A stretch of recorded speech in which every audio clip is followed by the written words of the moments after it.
Breaking news Vallabhaneni Vamsi కేసులో కీలక పరిణామం చోటు చేసుకుంది. కోర్టులో సత్యవర్ధన్ వాంగ్మూలం రికార్డ్ చేశారు. సత్యవర్ధన్ వాంగ్మూలం న్యాయమూర్తి రికార్డ్ చేసుకున్నారు. గంటన్నర పాటు సుదీర్ఘంగా స్టేట్మెంట్ ఇచ్చారు.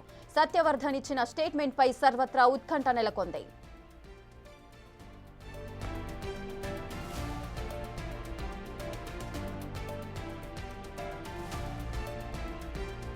వల్లభనేని వంశీ కేసులో సత్యవర్ధనే కీలక మెయిన్ రోల్ పాటిస్తున్నారు.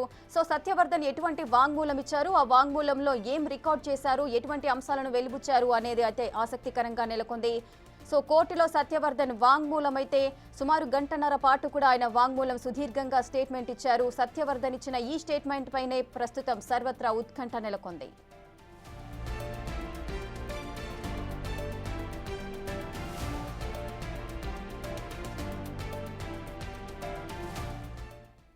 మరింత సమాచారం ప్రతినిధి సాహిత్య అందిస్తారు.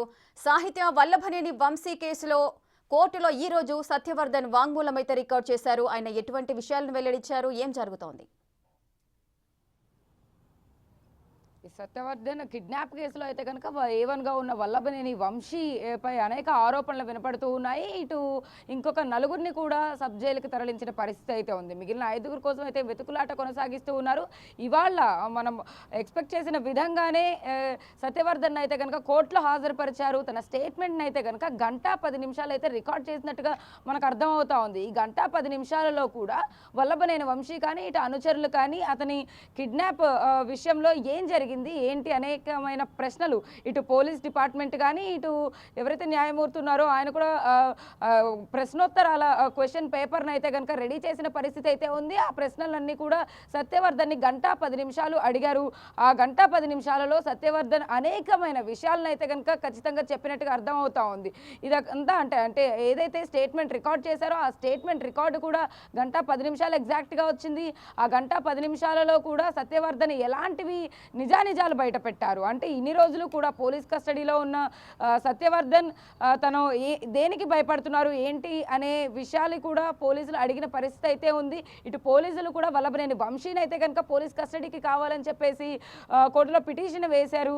ఆ పిటిషన్లో కూడా కొన్ని మిస్టేక్స్ ఉన్న నేపథ్యంలో 4 గంటల సమయంలో అయితే కనుక న్యాయమూర్తి మళ్ళీ దీన్ని దాఖలు చేయమని అడిగిన పరిస్థితి అయితే ఉంది. ఇటు వల్లభనేని వంశీ బెయిల్ పిటిషన్ కూడా కొట్టివేసిన పరిస్థితి అయితే కనపడతా ఉంది. ఇదే నేపథ్యంలో ఇటు సత్యవర్ధన్ని అంటే ఎంతో కీలకంగా మారిన సత్యవర్ధన్ స్టార్టింగ్లో అతనే కంప్లైంట్ ఇచ్చాడు.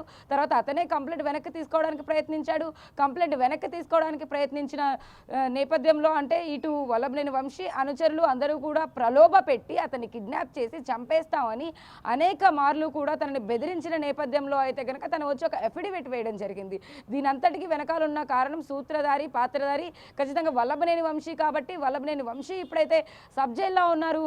అయితే చాలాసేపటి వరకు కూడా సుదీర్ఘ చర్చల కొనసాగిన తర్వాత అంటే ఇటు కోర్టులో ఏవైతే వాదనలు వినిపించిన తర్వాత అయితే కనుక సత్యవర్ధన్ స్టేట్మెంట్ రికార్డుగా అయితే కనుక న్యాయమూర్తి పక్కకు తీసుకెళ్లారు.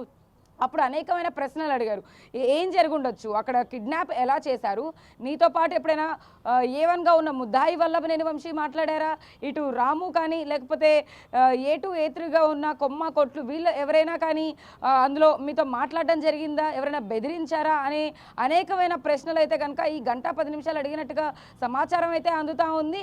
మొత్తం మీద అసలు ఈ కిడ్నాప్ వ్యవహారం ఈ కిడ్నాప్ డ్రామా అంతా కూడా ఖచ్చితంగా తెరపైకి తీసుకురావాల్సిన పర్సన్ సత్యవర్ధన్ కాబట్టి సత్యవర్ధన్ ఏదైతే చెప్తారో అదే స్టేట్మెంట్ రికార్డును అయితే కనుక వాంగ్మూలాన్ని తీసుకున్నారు న్యాయమూర్తి. దీని ఆధారంగానే తర్వాత కూడా ఎలాంటి శిక్ష పడబోతోంది అంటే ప్రస్తుతం ఇప్పుడు రిమాండ్లో ఉన్నారు కాబట్టి మిగిలిన 5 దొరికిన తర్వాత కూడా వాళ్ళకి ఎలాంటి శిక్ష పడబోతోంది, ఇతనికి ఉన్న ఏదైతే ఈ రిమాండ్ని పొడిగిస్తూ కానీ అంటే ఇప్పుడు ఆల్రెడీ ఏదైతే బెయిల్ పిటిషన్ని కొట్టివేశారో దాని అనంతరం తర్వాత అతనికి ఎలాంటి శిక్ష పడబోతోంది. రేపు వైసీపీ అధినేత జగన్మోహన్ రెడ్డి కూడా ఇటు వల్లభనేని వంశీని అయితే కలవడానికైతే వస్తున్నారు, ములాఖత్ కావడానికి వస్తున్నారు కాబట్టి ఆ సమయంలో ఏం జరగబోతుంది అనేది కూడా ఉత్కంఠగా నెలకొంది. ఇటు సత్యవర్ధన్ ఇచ్చిన స్టేట్మెంట్ ఆధారంగా అయితే కనుక ప్రొసీడింగ్స్ అన్నీ కూడా జరుగుతాయి కాబట్టి అసలు ఏం జరిగింది ఏంటి అనేది కూడా ఖచ్చితంగా ఇదంతా తెరపైకి వస్తుంది. సత్యవర్ధన్ అతను కిడ్నాప్ కేసులో అయితే కనుక అతనికి ఏమైనా కొట్టారా,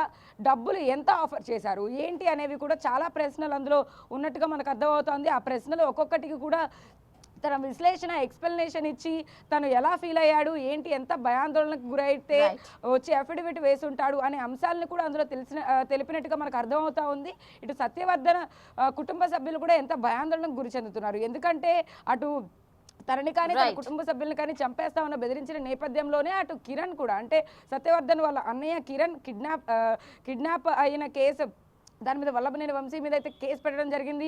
ఆ కేసు ఆధారంగానే ఇప్పుడు ఈ 86 క్రైమ్ నెంబర్ అయితే కనుక మొత్తం జరుగుతూ ఉంది. కాబట్టి దీనికి ఇంకా మున్ముందు ఏం జరగబోతోంది, ఈ స్టేట్మెంట్ ఆధారంగా ఏం చేయబోతున్నారు పోలీసులు కానీ ఇటు కోర్టులో కూడా ఇంకా ఈ ఏదైతే పిటిషన్ దాఖలు చేశారో custody petition police custody petition ఏం జరగబోతోంది, దానికి ఎలాంటి తీర్పు రాబోతుందని అయితే కనుక ఖచ్చితంగా వేచి చూడాల్సిన పరిస్థితి ఉందని చెప్పొచ్చు. రైట్, థ్యాంక్ యూ సాహిత్య, థ్యాంక్స్ ఫర్ ది డీటెయిల్స్.